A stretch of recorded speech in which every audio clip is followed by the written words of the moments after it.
Thanks for having me, Sam. I'm Stanley. I'm the founder of Doordash. And it's really amazing to be here because it wasn't actually that long ago where I sat in your seats. I was class of 2014, graduated in CS, as well as my co-founder, Andy. And for those of you who don't know what Doordash is, we're building an on-demand delivery network for local cities. And I want to start off with this photo that I took just a few months ago. And I think this was the night when we just raised our Series A. And I took this photo as I was walking back to where I lived. I actually lived in Robley at the time on campus. And I took this photo because I realized just how ridiculous the combinations of things I was holding in my hand at the time. You know, I was holding my CS 247 homework. And then I had my tax forms, since it was April and I had to fill out taxes. And then also that yellow speeding ticket. And then right below that was a $15 million piece of paper I just signed from Sequoia. And that kind of summarizes just how ridiculous our journey has been. You know, starting at Stanford, doing this while I was at Stanford, and then transitioning this into an actual startup. And I want to share that story with you today. It all began 2 years ago, actually, in a macaroon store. It was my junior year at Stanford. This was fall quarter. And at the time, I was really passionate about how do you build technology for small business owners. And I sat down with Chloe, the owner of Chantal Guyon, a macaroon store in Palo Alto at the time, just interviewing her, trying to get feedback on this prototype we've been working on, and also just learning about what her problems were in general. And it was during this meeting when Chloe first brought up this problem of delivery. I remember she took out this really, really thick booklet, and she showed me pages and pages of delivery orders. And a lot of these orders she had to turn down because there's no way she could have fulfilled them. She had no drivers, and she was the one who ended up having to personally deliver all these orders. And that was a very interesting moment for us. And then we, over the course of the next few weeks, we talked to around another 150, 200 small business owners. And when we brought up this idea of delivery, they kept agreeing with us, saying, yeah, this is a really big problem for us. We don't have delivery infrastructure. It's such a huge pain for us. There's not any good solutions out there. And which led us to wonder, delivery is such a common thing. It's such an obvious thing. Why hasn't anyone solved this before, right? Like we must be missing something here. So we thought maybe because people have tried this in the past, right? But they failed because there wasn't consumer demand for this. So we thought, okay, so how can we test this hypothesis? We were just a bunch of college kids at the time. We didn't own trucks or delivery infrastructures or anything like that, right? We can't just spin up a delivery company overnight. So how can we test this assumption we had? So we decided to create a simple experiment with restaurant delivery. We spent about an afternoon just putting together a really quick landing page.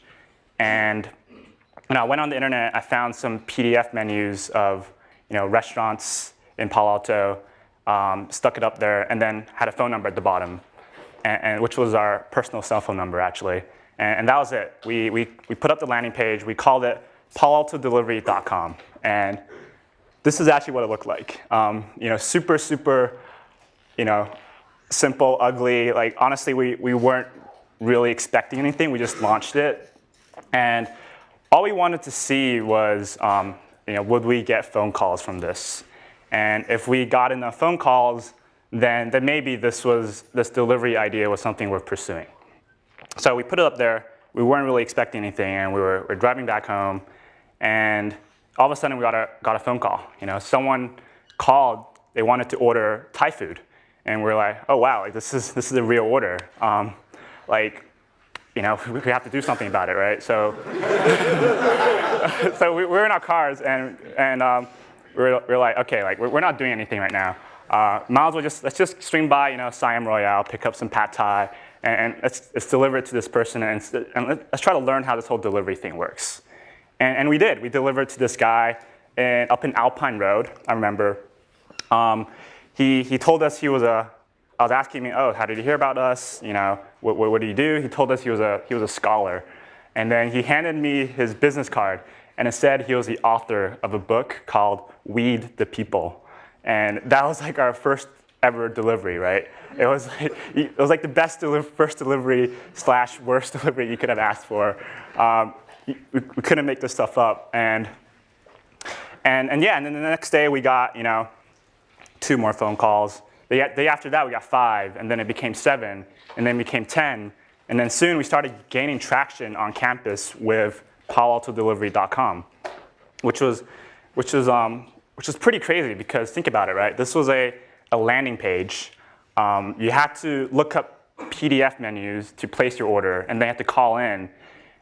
This isn't exactly the most professional looking site, yet people were still, we kept getting phone calls, we kept getting orders.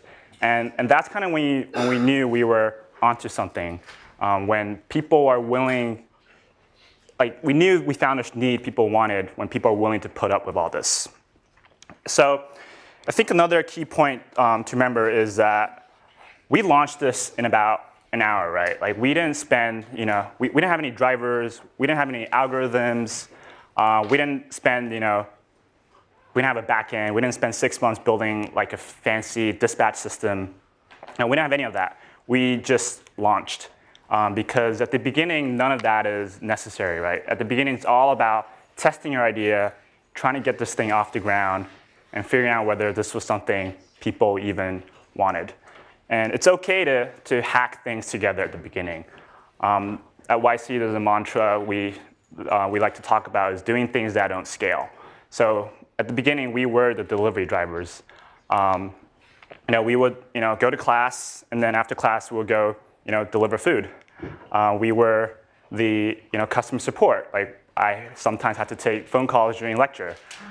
We spent afternoons just going down University Avenue, passing out flyers about trying to promote Doordash. We didn't have any dispatch system, so what we had to do was, we used Square to charge all of our customers. We used Google Docs to keep track of our orders. We used Apple's Find My Friends to keep track of where all of our drivers were. Stuff like that. Just figuring out just hacking together solutions, just trying to get this thing off the ground. In fact, at one point we were growing so fast that Square actually shut our account down because we were under suspicion for money laundering. Think about it. We're getting small chunks of like $15, $20 orders coming in at a rapid pace. And luckily my co-founder Tony worked at Square, so he just emailed some buddies there, and everything was solved. Another thing about doing things that don't scale is that it also allows you to become an expert in your business, right? Like driving helped us understand how the whole delivery process worked. We used that as an opportunity to talk to our customers, talk to our restaurants. We did dispatching, which helped us figure out, how we manually dispatched every driver, and that helped us figure out, what our driver assignment algorithm should look like. We did customer support ourselves, getting real-time feedback from our customers. I remember, for the first few months when we got started, we would manually email every single one of our new customers, and at the end of every night, and just asking them, oh, how was your first delivery? How did you hear about us? And we would personalize all these emails, right? Like if I see someone order chicken skewers from Orange Hummus, I would say, oh, like I love Orange Hummus. How were your chicken skewers? How did your first delivery went? Just feedback like that was really valuable, and our customers really, really appreciated that. And I remember one time, this was during YC, we just came out of a meeting with one of our restaurant partners, and we heard about this ice cream store that just opened up on University Avenue called Cream, and we wanted to go try it out. And then all of a sudden, our co-founder back at our office/house texted us saying, oh, we need drivers on the road. We got a huge spike in demand. So we debated for maybe 10 seconds, like, should we go get ice cream or should we go deliver? Obviously, we went and delivered, but that kind of became our motivation on scaling, right? Like, if we can scale, then you could go get ice cream next time. So yeah, I think that kind of, and now, of course, we've scaled across different cities. Now you have to worry about building out automated solutions and dispatch systems and figuring out how do you match demand and supply and all that fancy technology stuff. But none of it matters at the beginning, because at the beginning, it's all about getting this thing off the ground and trying to find product market fit. So just to summarize, so there's three things I would say that I learned from doing Doordash. First, test your hypothesis. You want to treat your startup ideas like experiments. The second thing is launch fast. We launched in less than an hour with a really simple landing page. And finally, it's OK to do things that don't scale. Doing things that don't scale is one of your biggest competitive advantages when you're starting out. And you can figure out how to scale once you have the demand. And maybe once you've scaled, then you could go get that ice cream. Thanks.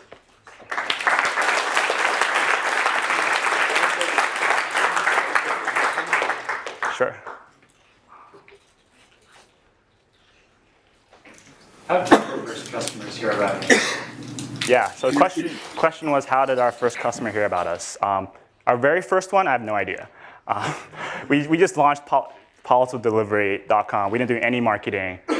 So I assumed he just must have typed in Palo Alto Delivery into the web browser. And then after that, we did barely any marketing. I think I sent out like one email to my dorm, and that was about it. It was all through word of mouth. And that kind of just validates just how strong of a need you found. When people just start talking about you, and they're willing to put up with all this terrible user experience, terrible design, and stuff like that. When you started, it seemed so obvious to you. You were wondering, why has no one done this? What's your answer now, looking back? Yeah, I mean, looking back, I think the biggest thing is mobile. The fact that now everyone has one of those in their pocket, and we kind of saw that trend, and thought, what if you can design, a delivery system that was entirely based off mobile, where you didn't have to have any infrastructure or delivery fleets. Instead, you could, instead of hiring drivers full-time, purchasing vehicles, what if you can tap into a more of an on-demand pool of independent contractors and only send orders to them when they have time. So that's kind of the insight we had. Everything was done through mobile. Yeah. Did you know you were going to be a startup, or were you just making some money on the side at first? Yeah, I mean, at the time, we were all really passionate about building technology for small business owners.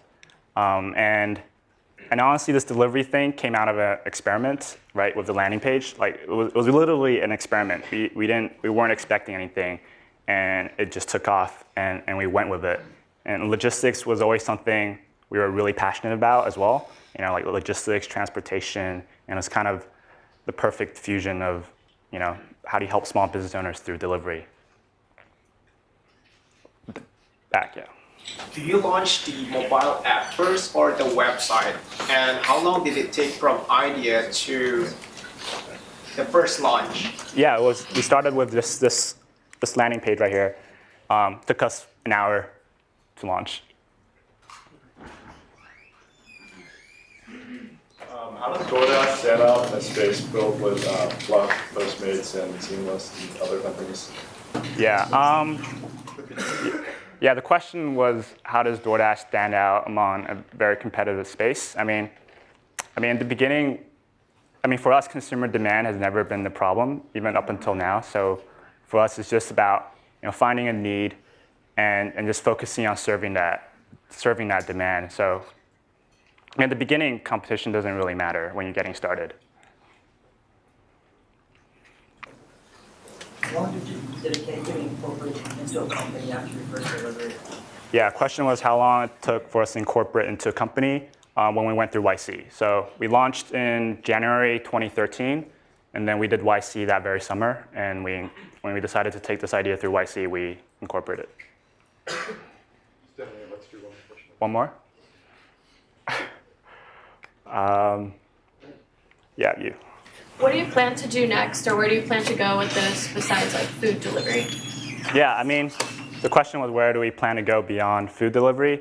I mean, for us, when we started Doordash, it was always, like I said, about, helping small business owners and figuring out, how do you serve this for any local merchant, whether you are a macaroon store, a restaurant, or a furniture shop. I mean, that's still our focus.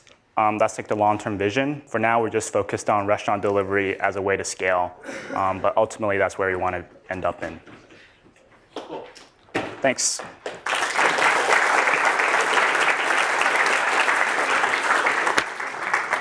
Okay, next is Walker Williams from Teespring. Teespring went through YC a year and a half ago, something like that? Yeah. I almost rejected them. So that sounds like a dumb idea, but now they're getting hundreds of millions of dollars a year of revenue, so very luckily I did not. And Walker's going to talk also about doing things that don't scale.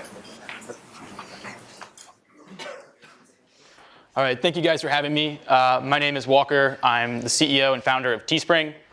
For those of you guys who don't know what Teespring is, we're an e-commerce platform that allows entrepreneurs to launch products and apparel brands without risk, cost, or compromise. Today, the company is about 180 folks, and we ship tens of thousands of products each day. And I want to talk to you about one of the most fundamental advantages you have as a startup. And that's that you're able to do things that don't scale. And I define things that don't scale as things that are sort of fundamentally unsustainable. They will not last. They will not bring in the millionth user. And where they break, it's usually time, but it could be a number of other things. But it's really growth strategies that won't take you to 1 million users. And there's 3 real places I want to focus on today. The first one is finding your first users. The second one is turning those users into champions. And the third one is finding your product and market fit. So finding your first users.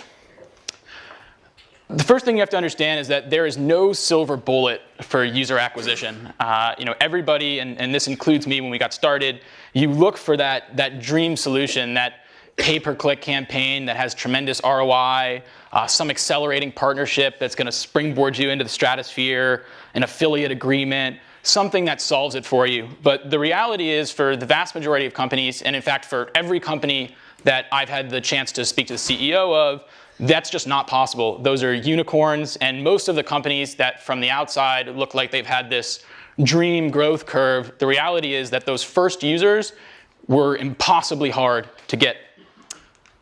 And let me tell you about the story of a ridiculously unsustainable business. So this is Teespring in 2012.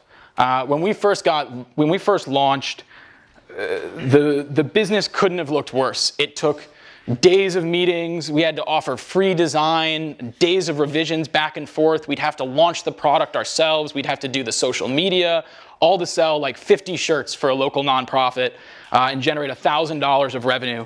Anybody looking in would have said, you guys need to give up. This is a terrible idea. But as time went on, those users start to add up. And I think something you have to understand is that when you first launch a company, just by virtue of the fact that it's a new product, you're going to be bad at selling it, right? You've got no idea what the pain points of customers really are. You've never sold it before. You don't have any success stories to point to or testimonials. Those first users are always going to be the hardest. And so it's your responsibility as a founder to do whatever it takes to bring in your first users. And it's going to be different for every company. The common thread that I hear is founders need to spend personal time and effort, a lot of their personal time and effort, to bring those users in themselves.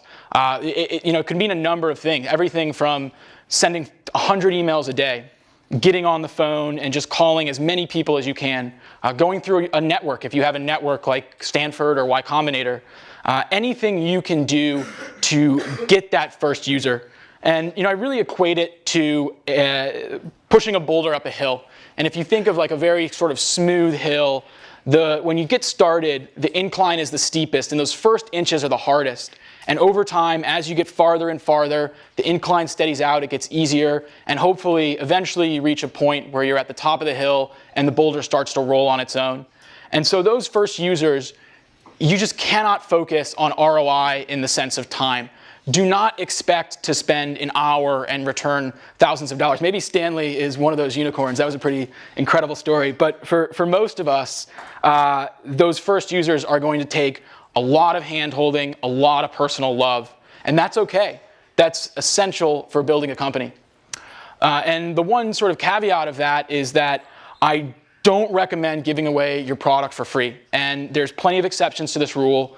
But in general, cutting costs or giving the product away is an unsustainable strategy I wouldn't recommend. You need to make sure that users value your product. And people have a different, they treat products that are free in a much different way than a paid product. And oftentimes it can give you a false sense of security of, oh, we're getting all these users, surely we can convert them over to paid. The second aspect is what happens when you get those users? How do you turn those users into champions? And a champion is a user who talks about and advocates for your product. And I'm a firm believer that every company with a great growth strategy has users who are champions. And so really the easiest way to turn a user into a champion is to delight them with an experience they're going to remember. So something that's unusual or out of the ordinary, an exceptional experience. And the easiest way to do this early, and again, something that is completely unsustainable, it's not going to scale forever, is to just talk to those users. And people will say this all the time, and you hear it's one of the sort of core tenets of Y-Combinator is talk to users. But I cannot stress how important it is that you spend a large chunk of your time talking to users.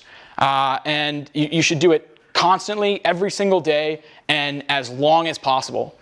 Today at Teespring, I'm still the catch-all email address, so anytime somebody misspells support or writes an email address that doesn't exist, I get that email. And so I still do about 12 to 20 customer service tickets every single day. I spend hours each night reading every single tweet, probably a little bit OCD, but that's okay. I read through all the Teespring communities. You're never going to get a better sense for your product than actually listening to real users. And especially in the early days, the product you launch with and the feature set you launch with is almost certainly not going to be the feature set that you scale with. And the quicker you talk to users and learn what they actually need, the faster you can get to that point. So there's 3 ways to talk to your customers.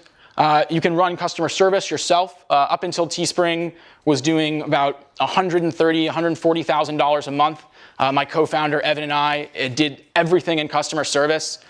This is one that there's going to be an instinct to quickly pass off, and that's because it's painful. Even today, when I open our customer service portal, I have like an emotional reaction where my stomach sinks because it sucks talking to users who have had a terrible experience, and it's painful. It's something that you love and you've put so much effort into, and you've gotten it wrong, or they've had a terrible experience, or somebody didn't treat them right.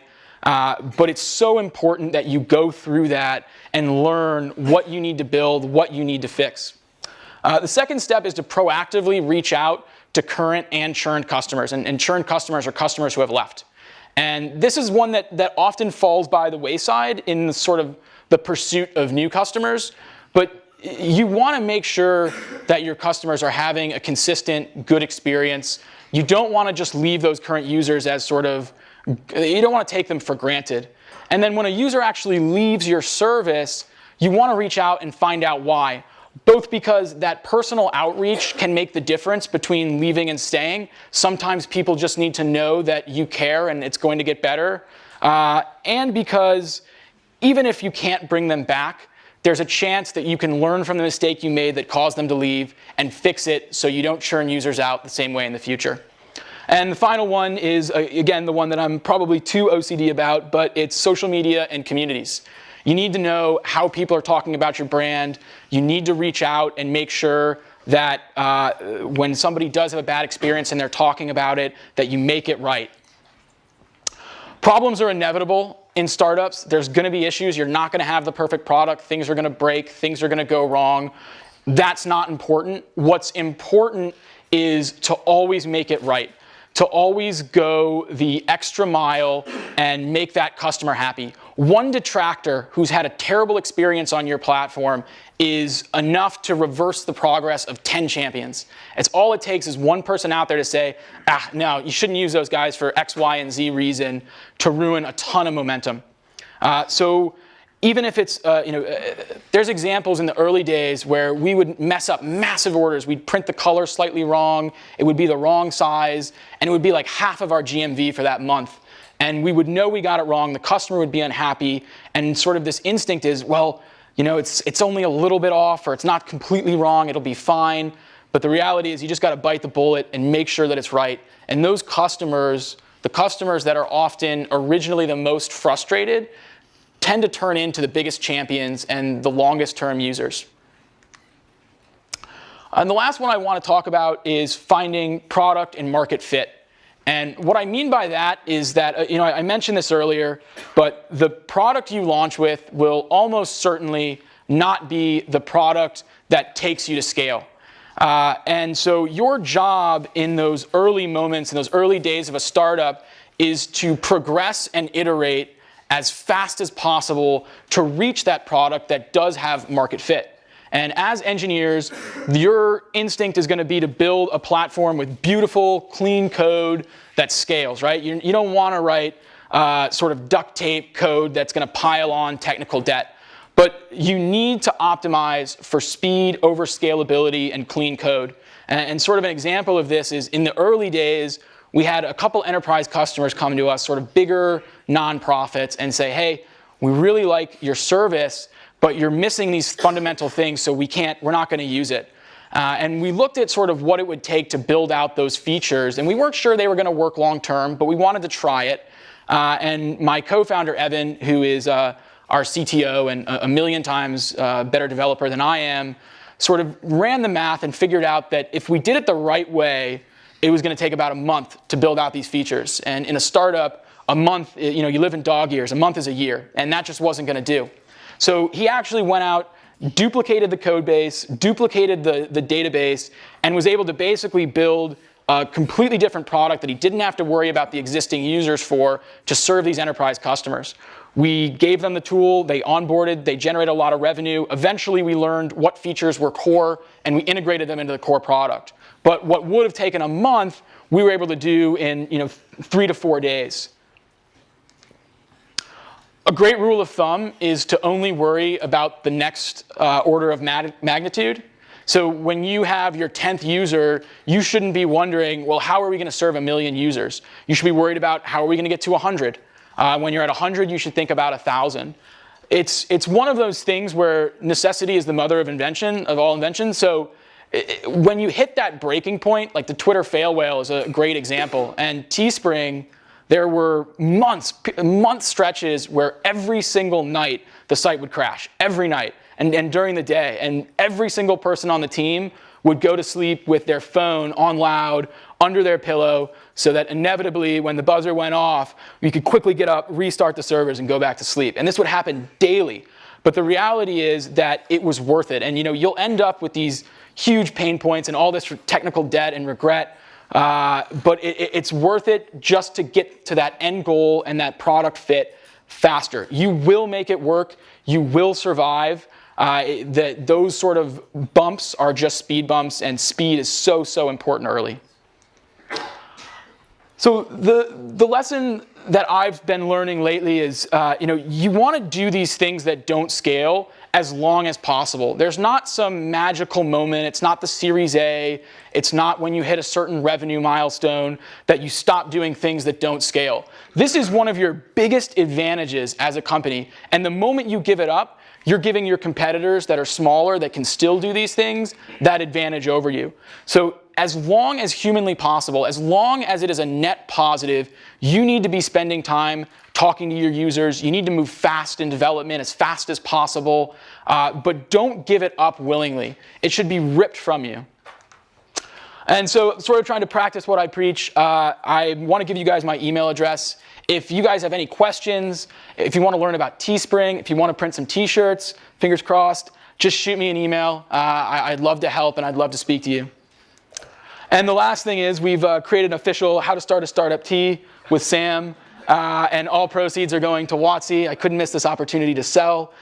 So if you guys want to grab one of the official tees, just go to teespring.com/startup, and it's supporting a great cause. Thank you.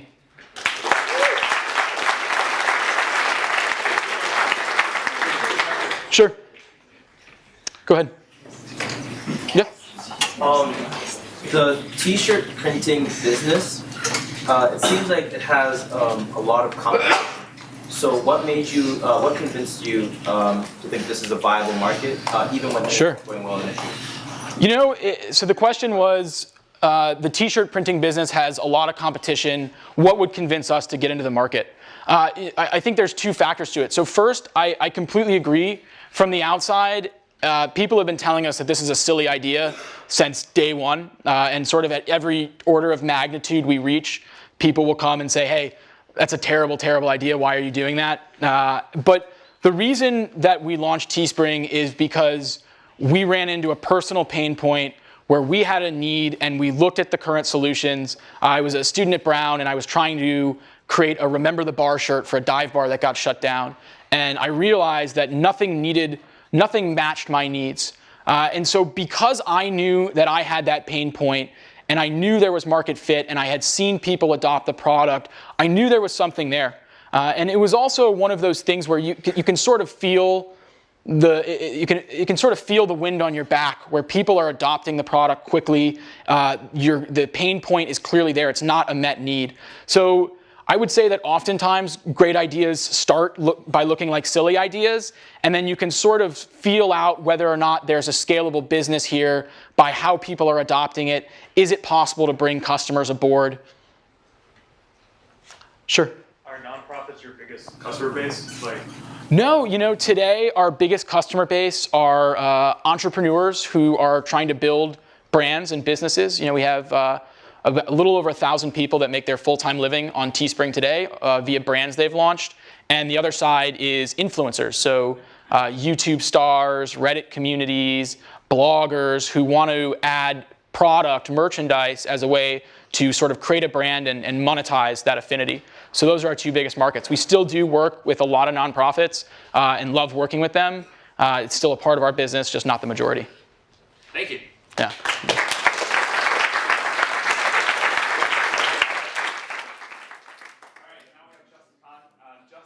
Founder of Kiko, and then Justin TV, which is Twitch, and is now president of y-combinator, and is going to talk about PR.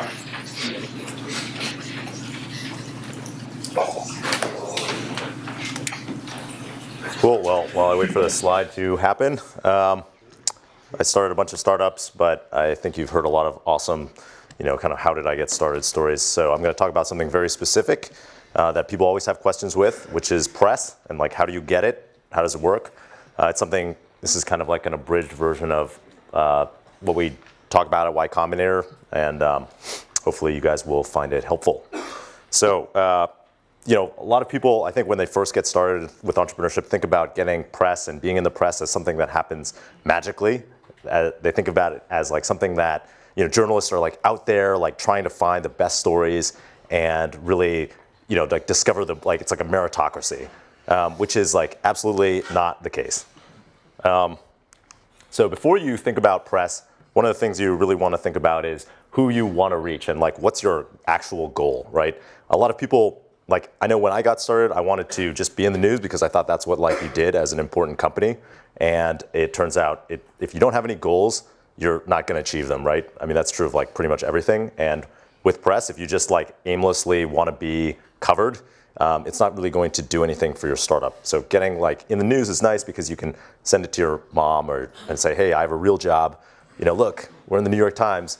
But if you don't have a actual goal for your, like a business goal with it, it's really just like not a good use of time.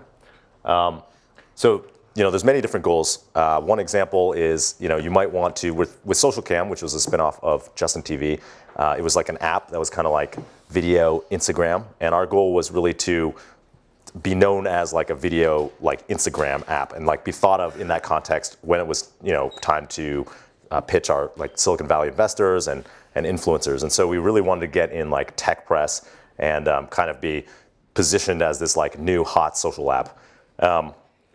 With exec, one of my goals was the second, like to get customers. So exec was like a local cleaning service, and our goal was to get people in San Francisco to use it. It wasn't like useful to get the national press because 99% of those people couldn't use it. So we really targeted initially a lot of like SF Chronicle and like local San Francisco press that would directly talk to people who could potentially use our app.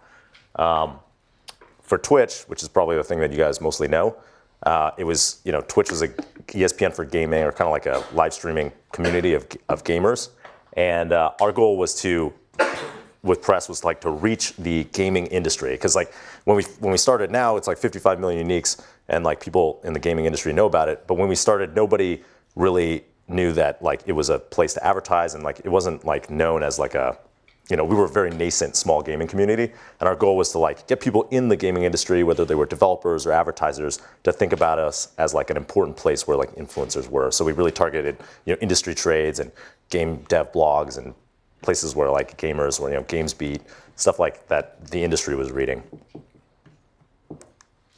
So what's an actual story? I think there's a bunch of different types of stories, but these are usually the ones that you see in startups. Those are like product launches, like you just launched a new version of your app. There's fundraising. For whatever reason, press loves to write about fundraising, even though it's not very interesting. So like if you raise $1 million seed round, pretty much you can get that covered. Milestones or metrics, like you've achieved $1 million a week in revenue. That the company that bought Exec just announced that they achieved $1 million a week in revenue, and it was covered pretty widely.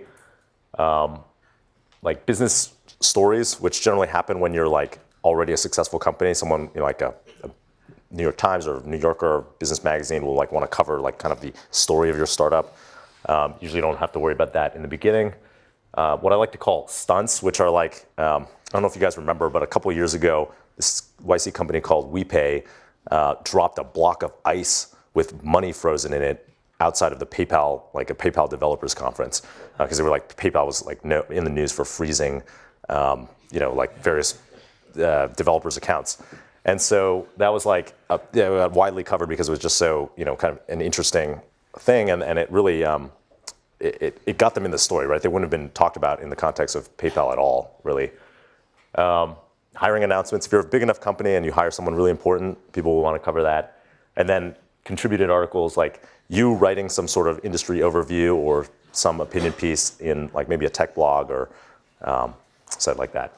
So those are like, basically any of those things can be stories. One of the things that people usually don't think about is that, you really have to think about like everything, when you start a startup, you think that everything you're doing is interesting, but that's not true for like other people, right? Like what you really need to think about is like objectively, if I wasn't the founder of this company, would I want to like read a story about what I'm pitching, right? So, your incremental feature release, your 2.01, feature release might not be interesting if like just because you added like a, find your contacts in Facebook or something.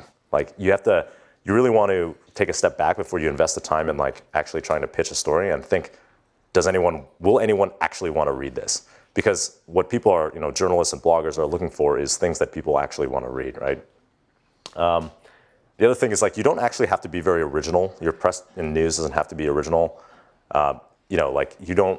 It just has to be like what I like to call original enough, right? So you don't want to be the second cooler company to raise $5 million on Kickstarter, right? That's like the first guy gets like all the news. But like if you're I think the first video game console to raise $10 million on Kickstarter, like Ouya was, they raised like $1 million in 24 hours. That was like huge news because they were kind of like the first in that category, right? Even though other people had raised a lot of money on Kickstarter before. So just like think about your stories in the context of like where they are in the, like what else has been written about, and if they're like kind of novel enough and they haven't been something that was like just written about in the news. So what are the like actual mechanics of getting a story? This is like pretty tactical. So if you want to get your news in, the press, basically there's some easy, simple steps. So it's basically, getting press is like, you can think of it like a sales funnel. So you're gonna talk to a lot of people, and not all of them are gonna convert, right? And so you shouldn't be upset when someone, like one individual person or reporter or whatever, doesn't write your story. The first thing is like you have to think of a story, right? It's gonna be probably one of those things that I listed up before. The second step is like you wanna get introduced to a reporter or multiple reporters who are gonna write about your thing. It's like much, much easier, just like any sort of business development, to actually get in touch with them through someone. It's like, rather than cold emailing them. The best thing to do, I found, is like you wanna go to entrepreneurs who were just written about, like your friends who maybe started a startup and they were covered on TechCrunch. Get them to introduce you to that reporter who wrote about them. The reason that's good is because, like, from the entrepreneur's perspective, like the easiest thing to do in the world is introduce you to a reporter who already wrote about them, right? They don't like need anything else from that reporter. They're actually doing that person a favor if your story's interesting. It's not like you're asking for intros to investors or potential people that they would want to hire, employees. And then from the reporter's perspective, they're getting intro to someone who they already vetted as interesting. Like they're getting an intro from someone who they thought was interesting enough to write about. And so, like, by the transitive property, you're basically they're gonna think you're probably interesting.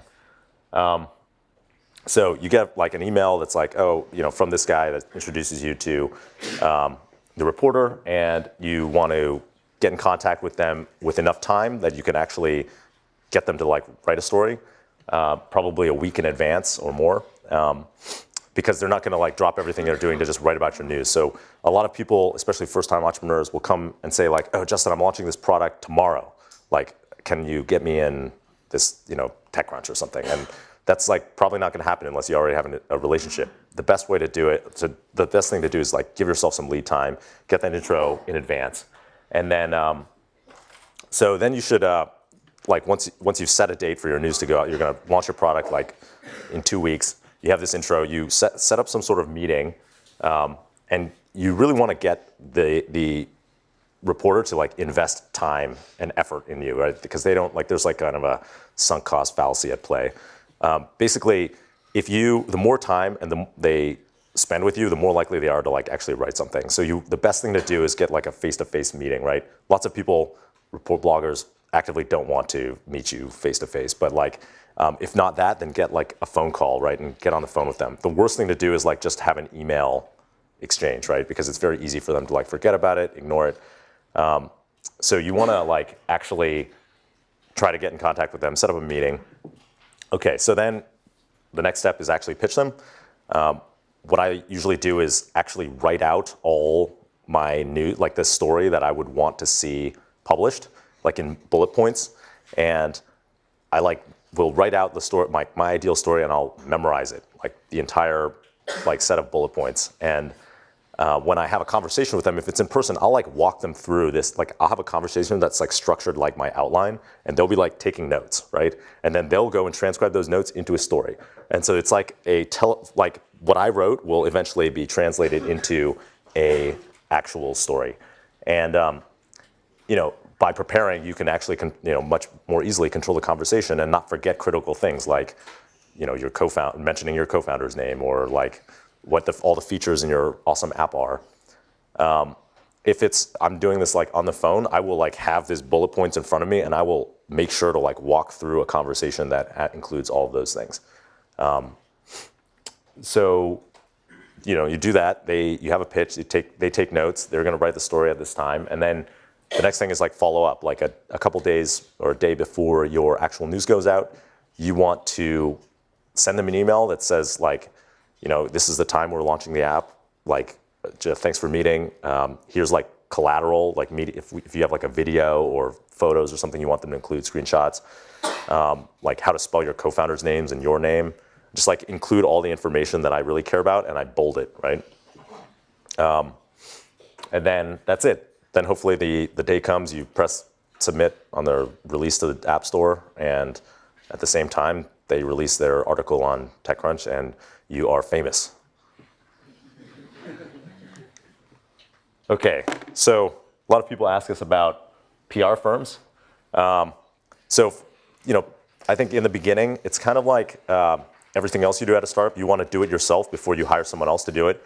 And it's actually pretty easy, especially with tech press who, and bloggers who like constantly need new things to write about. And, I strongly encourage people to like try it themselves and kind of get started by learning the process themselves before they hire anyone.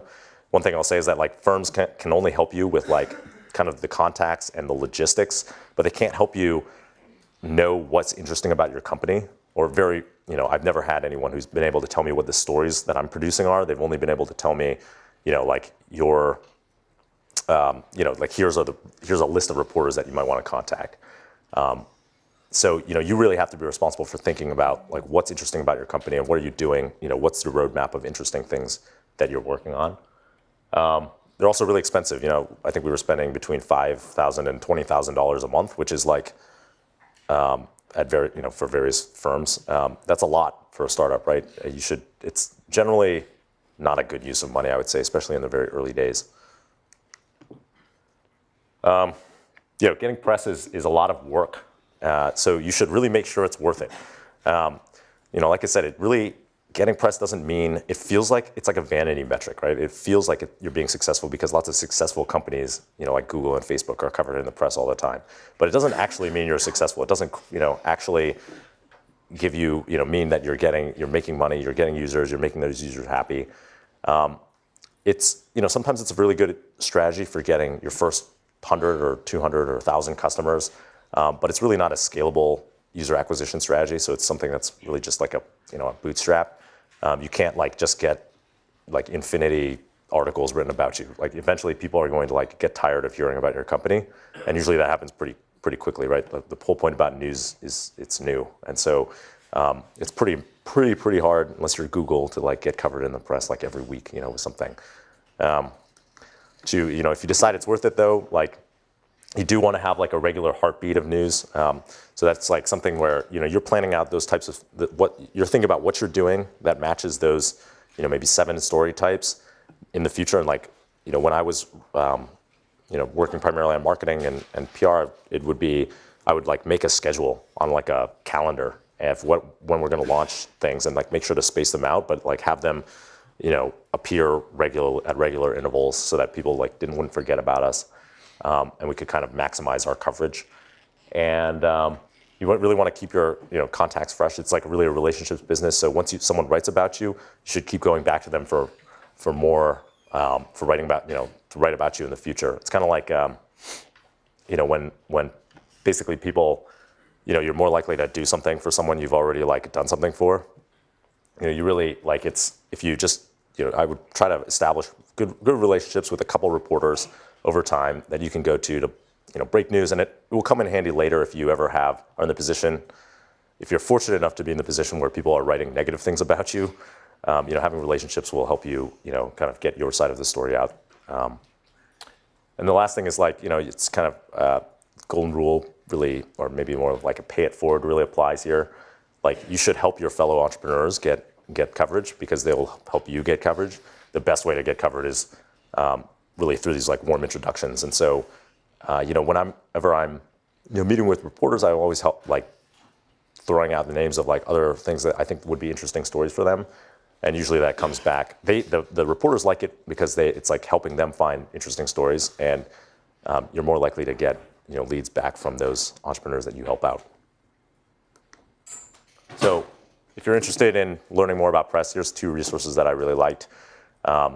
Jason Kincaid, who is a former TechCrunch reporter, just wrote a really, really great overview that covers a lot of the things I just talked about in more depth and from the blogger side. That was a really great book. And then kind of an evil resource is this book, Trust Me, I'm Lying, which was written by a former marketer at American Apparel. And he talks about a lot of ways that he pretty evilly actually manipulated the press, but I think it's a pretty good look into the psychology of how people, things spread on the internet, how stories spread on the internet, and I it's might be valuable to take a look at. Cool. That's basically it.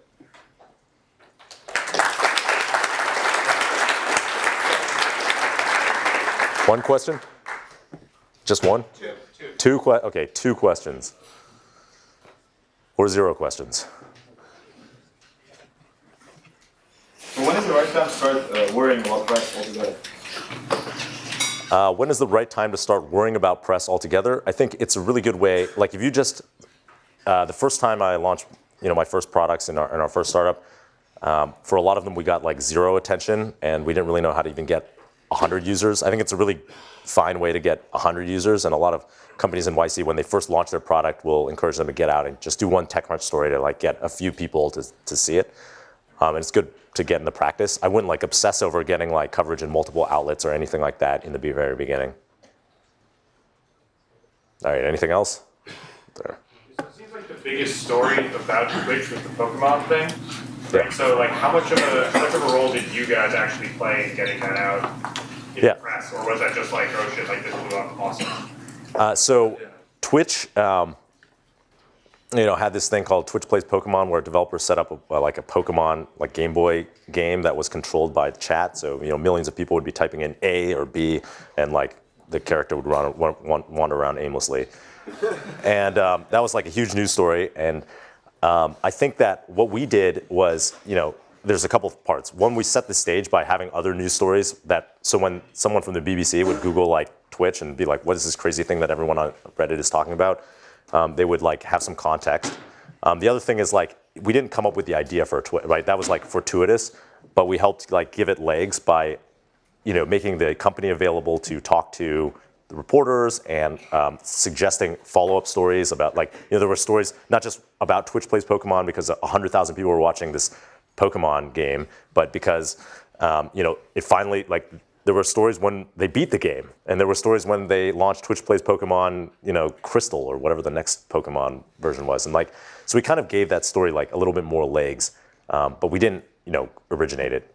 It was the community really who originated it. All right, I think that's it. Thank you very much.